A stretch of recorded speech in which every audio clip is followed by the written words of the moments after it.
Hey, Bryan Post here, and I am super excited to be joining the adoption community, one of the fastest growing online communities for adoptive parents. Is a place for support and resources and just ongoing community. I've got some questions here for you all, and I'm looking forward to answering them. I'm probably going to do one at a time, and so each one will be its own standalone question and answer. So the first one comes from Annalise. And she says the best way to deal with unapproved online shopping, stealing, lying, foster adoptive 11-year-old female, emotional age is 3 years old most of the time, after attic fire in February. Now that is a fantastic question. And let me tell you, there's so many reasons I appreciate this question is because number one, you told me that you're already cued into something. You're cued into her emotional age, which is 3 years old, which is now consistently occurring because of a fire that occurred in February. So there's a couple of things there. Number one, the fire occurring in February was a stressful event. And if it has not been expressed, processed, and understood, that stressful event can become a traumatic event. So for an adopted foster child, that could have triggered all kinds of old loss. It could have triggered feelings of grief and anxiety. That may be what's the stress that's creating the regression that you've been seeing since February. February is a long time for significant aggression. So if you're going February, March, April, May, June, July, August, September, now we're in October, you got almost 9 months of stress. And so remember, an acting out child is a stressed out child, is a regressed child. So she's 11 years old. You say foster adoptive, which tells me there's an early trauma history. And how do you deal with unapproved online shopping, stealing, lying? Okay, so couple things. Number one, let's tie in the stealing and the online shopping together because they're one and the same.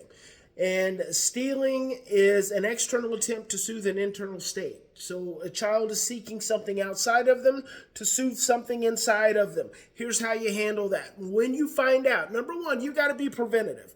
So you got to tell your child, when you are stressed, honey, I know that things have been really tough. They've been really sad. They've been really hard, especially since the fire. And I know the fire was really scary. Do you still worry about that? Are you afraid of that? So you need to create that processing. If that expressing and that processing and that understanding has not occurred, then it's going to continue to be a recurring theme in your home. So you've got to have that, open up that dialogue, that conversation. And then you say, honey,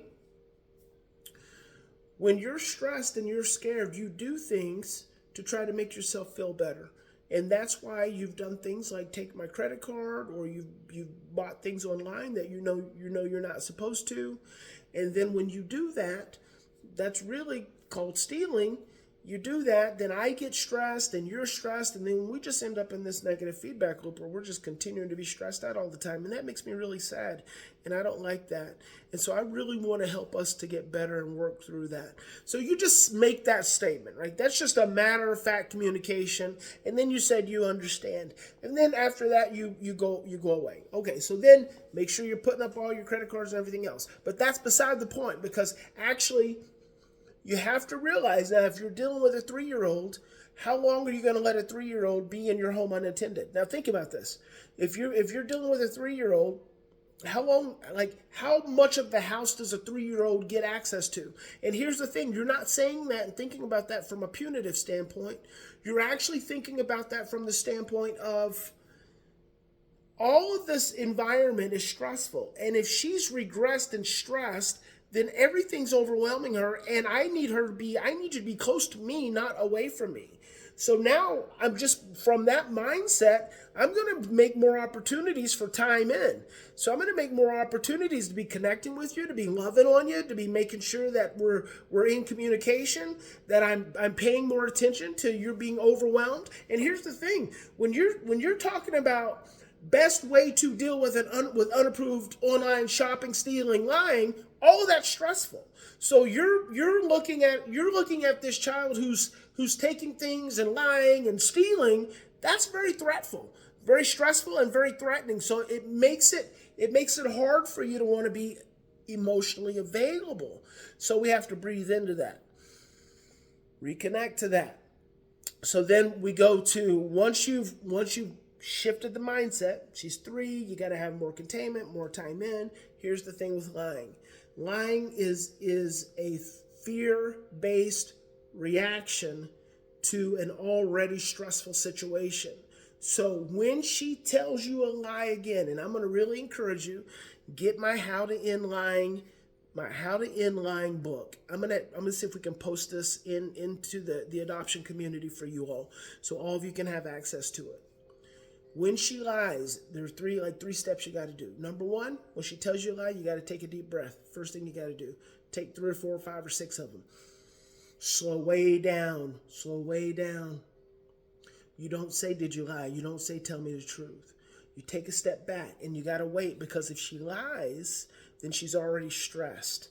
And you're not, remember, a stressed out brain is a confused and distorted one, and it has no short-term memory availability. So you can't teach her anything when she's stressed out.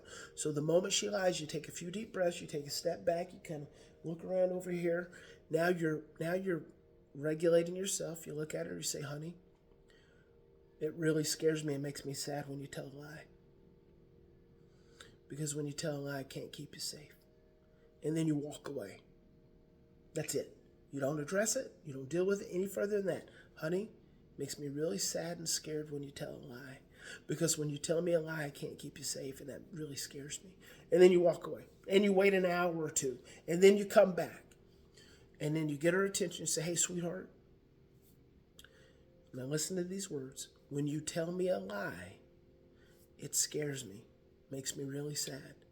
Because it makes me feel like you don't trust me.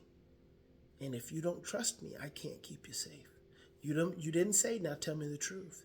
You didn't tell her what it is you're talking about, because she's going to immediately start thinking, which lie? Which lie? That's okay. You say, I love you. We're going to be okay.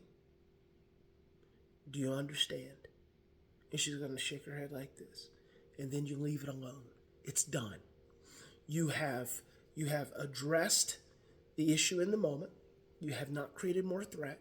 You've given her brain an opportunity to relax, and then you come back around and you say, when you tell me a lie, this is the teaching.